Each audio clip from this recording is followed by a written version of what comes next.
आपका स्वागत है मेरे YouTube channel outlook online classes पर। आज मैं आपके लिए एक नया टॉपिक लेकर आया हूँ।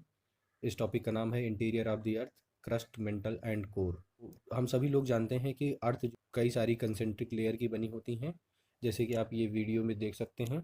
ये इनर कोर है, ये आउटर कोर है, ये मेंटल है और ये पार्ट हमारा क्रस्ट का है। तो इस तरीके से हम क्रस्ट, मेंटल और कोर और उसका फर्दर क्लासिफिकेशन को हम समझेंगे। तो आइए देखते हैं।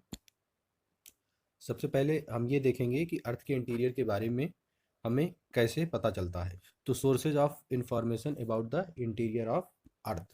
सबसे पहले direct sources, rocks from the mining areas. हम जानते हैं कि जो माइनिंग एरियाज हैं वहाँ पर 3 से 4 किलोमीटर तक की ड्रिलिंग की गई है। यहाँ जो रॉक्स पाई जाती हैं उनकी स्टडी की गई है। उसी तरीके से वल्केनिक इरप्शन से जो मैग्मा या लावा जो है अर्थ सरफेस पर आता है, उसके लेबोरेटरी टेस्टिंग से भी हमें पता चलता है अर्थ के इंटीरियर के बारे में।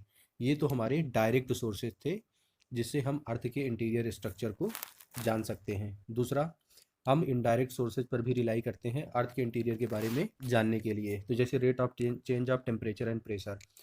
हम जानते हैं कि जब हम अर्थ के सरफेस के नीचे जाते हैं तो वहाँ पर टेम्परेचर बढ़ता जाता है, क्योंकि वहाँ पर रेडियो एक्टिव मटेरियल का डीके होता है, जिसकी वजह से वहाँ पर टेम्परेचर ज़्यादा होता है। और ये टेम्परेचर 32 मीटर पर 1 डिग्री, 32 मीटर डिसेंट पर नीचे जाने पर 1 डिग्री सेल्सियस ये राइज होता है टेम्परेचर में। और इसी तरीके से प्रेशर, हम जानते हैं कि जितना भी ओवरलाइंग मटेरियल का लोड जो है नीचे पड़ेगा उतना ही ज़्यादा इसका प्रेशर बढ़ता जाएगा। और अर्थ की ग्रेविटी क्या करती है, सभी मैटर्स को अपने अंदर की तरफ खींचती है।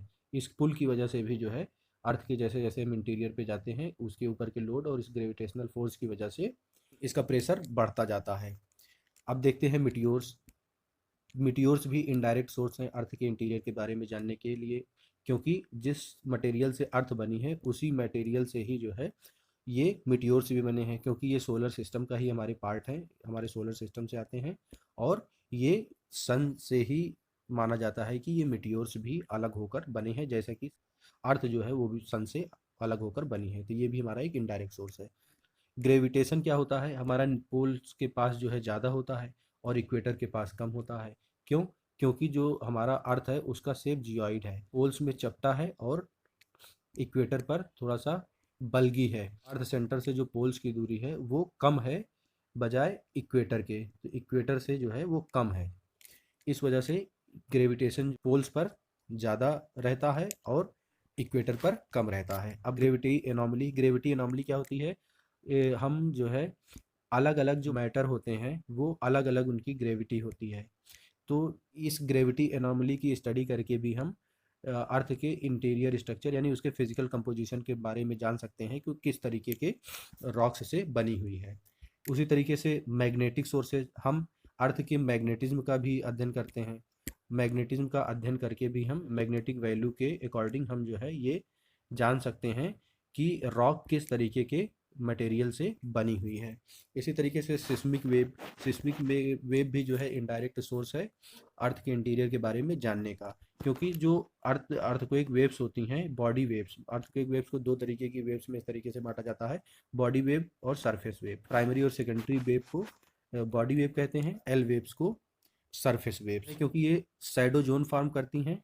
शैडो जोन फॉर्मेशन की वजह से जो हम ये जान सकते हैं कि अर्थ का जो इंटीरियर है वो किस तरीके के मटेरियल से बना हुआ है या किस स्टेट में है, वो मोल्टन फॉर्म में है या सॉलिड फॉर्म में है। इसके बारे में डिटेल में मैं आपको किसी और लेक्चर में बताऊंगा। फिलहाल आप ये जान लीजिए कि जो शैडो जोन फॉर्म होती हैं प्राइमरी और सेकेंडरी वेव से, वो इंफॉर्मेशन देती हैं इसके बारे में मटेरियल का स्टेट क्या है इनके इंटीरियर में। तो आप डायरेक्ट और इनडायरेक्ट सोर्सेज के बारे में मेरे ख्याल से आपको आइडिया हो गया होगा। अब आइए नेक्स्ट देखते हैं। हाँ, अब हम देखते हैं कि अर्थ कौन कौन से पार्ट में डिवाइड है, यानी कि अर्थ के कौन कौन से कंसेंट्रिक लेयर्स को क्या क्या नाम दिए गए हैं। क्रस्ट, सबसे पहला हमारा क्रस्ट आता है। ये भूपर्पटी है, जो हमें सबसे ऊपरी सतह हमें अर्थ की दिखाई देती है, वो भूपर्पटी का ही पार्ट होती है। ये आउटर मोस्ट सॉलिड पार्ट होती है अर्थ का, जो 8 से 40 किलोमीटर तक थिक होती है। ये ओशियंस में इसकी थिकनेस कम होती है, और जहाँ पर माउंटेन्स वगैरह होते हैं वहाँ पर इसकी थिकनेस बहुत ज़्यादा होती है। और ये अर्थ के वॉल्यूम का 1% फॉर्म करती है, और अर्थ का जो मास होता है उसका 0.5% क्रस्ट में पाया जाता है। अब जो ओशियनिक क्रस्ट होती है वो थिनर होती है, उसकी थिकनेस होती है वो 5 किलोमीटर के आसपास होती है। और कॉन्टिनेंटल क्रस्ट की जो थिकनेस होती है वो 30 किलोमीटर के आसपास होती है, और माउंटेन्स में कहीं कहीं ये 70 किलोमीटर तक पाई जाती है। ठीक है। अब ओशनिक क्रस्ट जो है वो बसाल्ट की बनी होती है, ओशनिक क्रस्ट बसाल्ट की बनी होती है, और इसकी जो डेंसिटी होती है वो 2.7 होती है। और जो हमारा कॉन्टिनेंटल क्रस्ट होता है ग्रेनाइट का बना होता है, ये आप जो है ध्यान रखेंगे। हमारे अर्थ क्रस्ट के जो मेजर कॉन्स्टिट्यूएंट एलिमेंट्स हैं वो सिलिका और एल्यूमिनियम है। सिलिका और एल्यूमिनियम पाया जाता है अर्थ क्रस्ट में, जिसे शॉर्ट फॉर्म में सियाल भी कहा जाता है। सियाल को कभी कभी लिथोस्फीयर के लिए भी यूज किया जाता है, सियाल टर्म का। लेकिन जो लिथोस्फीयर होता है हमारा, वो पूरा का पूरा हमारा क्रस्ट और अपर मोस्ट जो सॉलिड मेंटल होता है उससे मिलकर बनता है, और जिसकी थिकनेस 100 किलोमीटर के आसपास होती है। लिथोस्फीयर की थिकनेस 100 किलोमीटर के आसपास होती है, और ये क्रस्ट और अपर मोस्ट जो सॉलिड मेंटल होता है उससे बना होता है। अर्थ क्रस्ट की जो मेन डेंसिटी होती है मटेरियल की, वो 3 ग्राम पर क्यूबिक सेंटीमीटर होती है, यानी कि 3 ग्राम पर सेंटीमीटर क्यूब होती है। और अर्थ क्रस्ट भी आउटर और इनर क्रस्ट में डिवाइड है। ये क्यों डिवाइड किया जाता है? क्योंकि आउटर क्रस्ट और इनर क्रस्ट के जो मैटर है, इसमें जो सिस्मिक वेव्स जो है पेनेट्रेट करती हैं, तो उनके स्पीड और डायरेक्शन में एब्रप्ट चेंज आता है, जिससे ये अंदाज़ा लगाया जाता है कि अपर क्रस्ट को फॉर्म करने वाले मटेरियल लोअर क्रस्ट से या इनर क्रस्ट से अलग हैं। आउटर क्रस्ट को फॉर्म करने वाले मटेरियल इनर क्रस्ट को फॉर्म करने वाले मटेरियल से अलग हैं, और ये आउटर और इनर क्रस्ट के जो बीच का डिसकॉन्टिन्यूटी होती है, इसी को ही डिसकॉन्टिन्यूटी कहते हैं, जो सडन और अब्रप्ट चेंज आता है अर्थक्वेक वेव्स के स्पीड और डायरेक्शन में। और इसको, इस डिसकॉन्टिन्यूटी को कॉनराड डिसकॉन्टिन्यूटी कहा जाता है। आइए नेक्स्ट देखते हैं। अब हमारा नेक्स्ट है, क्रस्ट के बाद मेंटल आता है। क्रस्ट की थिकनेस मैंने बताई कि वो 0 से 40 किलोमीटर तक होती है, और यहाँ से क्रस्ट के बाद से मेंटल शुरू होता है। The portion of earth interior beyond the crust is called mental. और अर्थ क्रस्ट और मेंटल के बीच भी एक डिसकॉन्टिन्यूटी आती है, यानी कि जो अर्थक्वेक वेव्स पेनेट्रेट करती हैं उनके स्पीड और डायरेक्शन में एब्रप्ट चेंज आता है, और क्रस्ट और मेंटल के बीच जो डिसकॉन्टिन्यूटी पाई जाती है उसको मोहोरोविसिक डिसकॉन्टिन्यूटी या मोहो डिसकॉन्टिन्यूटी कहा जाता है। मेंटल की थिकनेस 2900 किलोमीटर तक होती है। अर्थ क्रस्ट से ये शुरू होकर 2900 किलोमीटर तक इसकी थिकनेस होती है, और ये अर्थ के वॉल्यूम का नियरली 84%, और अर्थ के जो मास का 67% ऑक्यूपाई करती है मेंटल। अब नेक्स्ट आते हैं, major constituent elements of the mantle are silicon and magnesium, जिसे शॉर्ट फॉर्म में सीमा भी कहा जाता है। तो जो मेंटल को फॉर्म करने वाले मटेरियल होते हैं वो सिलिका और मैग्नीशियम उसमें ज़्यादा पाई जाती है, और इसीलिए इसे सीमा कहा जाता है। अब आगे देखते हैं, डेंसिटी जो है इसकी क्रस्ट से ज़्यादा होती है, क्योंकि यहाँ पर जो प्रेशर होता है वो ज़्यादा होता है, और टेम्परेचर भी ज़्यादा होने की वजह से रॉक्स में रिस्ट्रक्चरिंग होती है, और यहाँ पर जो है हैवी मटेरियल पाए जाते हैं, तो इनकी डेंसिटी ज़्यादा होती है। और ये डेंसिटी जो है 3.3 से लेकर 5.4 ग्राम पर क्यूबिक मीटर तक, पर क्यूबिक सेंटीमीटर तक होती है। Upper most solid part mental का और पूरा क्रस्ट मिलकर जो है लिथोस्फीयर बनाते हैं। ये मैंने आपको पहले भी बताया है कि जैसा कि आप यहाँ पर देखेंगे, ये कि जो हमारा पूरा क्रस्ट है, ये हमारा ये पूरा क्रस्ट, और ये एस्थेनोस्फीयर, मेंटल में एस्थेनोस्फीयर से ऊपर का पार्ट जो अपर मेंटल कहलाता है, ये मिलकर लिथोस्फीयर बनाते हैं। अब मैंने एस्थेनोस्फीयर की बात की है, तो एस्थेनोस्फीयर के भी बारे में जान लेते हैं। ये 80 से, अर्थ सरफेस के नीचे 80 से 200 किलोमीटर तक इसकी थिकनेस पाई जाती है, और ये हाईली विस्कस मोल्टन मटेरियल से बना होता है। ये अपर मेंटल के डिफॉर्म होने से बनता है, क्योंकि यहाँ पर टेम्परेचर ज़्यादा होने की वजह से जो मटेरियल हैं वो मोल्टन फॉर्म में पाए जाते हैं, वो रॉक्स वहाँ पर पिघल जाती हैं, और ये लिथोस्फीयर के जस्ट नीचे पाया जाता है। इसीलिए हम जानते हैं कि हमारा जो लिथोस्फीयरिक प्लेट्स होते हैं इसी एस्थेनोस्फीयर पर ही मूव करते हैं, क्योंकि उनको एक फ्रिक्शनलेस मटेरियल मिल जाता है जिस पर वो मूव करते हैं। एस्थेनोस्फीयर ही हमारी मैग्मा, जो मैग्मा या लावा हमारे अर्थ सरफेस पर दिखाई देता है।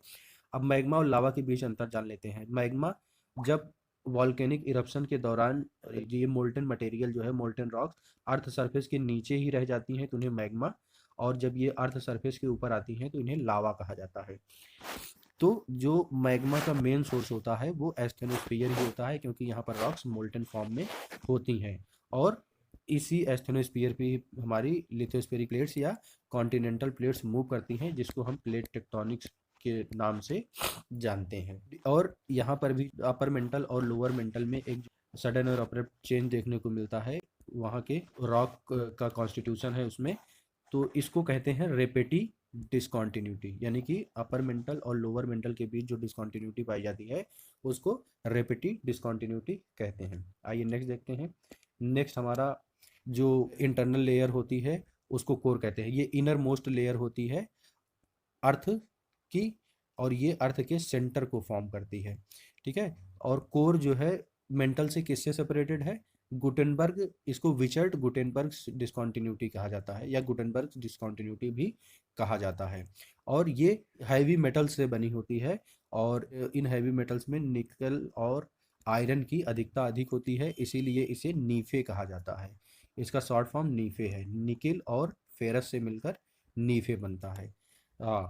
कोर जो है वो अर्थ के वॉल्यूम का 15% होता है, यानी कि जो अर्थ का हमारा वॉल्यूम होगा वो 15% जो है कोर ऑक्यूपाई करती है, और अर्थ के मास का 32.5% कोर ऑक्यूपाई करता है। डेंसेस्ट लेयर जो होती है ये अर्थ की होती है, क्योंकि यहाँ पर बहुत ज़्यादा प्रेशर होता है, जिसकी वजह से रॉक्स जो है बहुत ही डेंस फॉर्म में पाई जाती हैं और हैवी रॉक्स पाई जाती हैं। और ये डेंसिटी जो है 9.4 से लेकर 14.5 ग्राम पर क्यूबिक सेंटीमीटर तक होती है।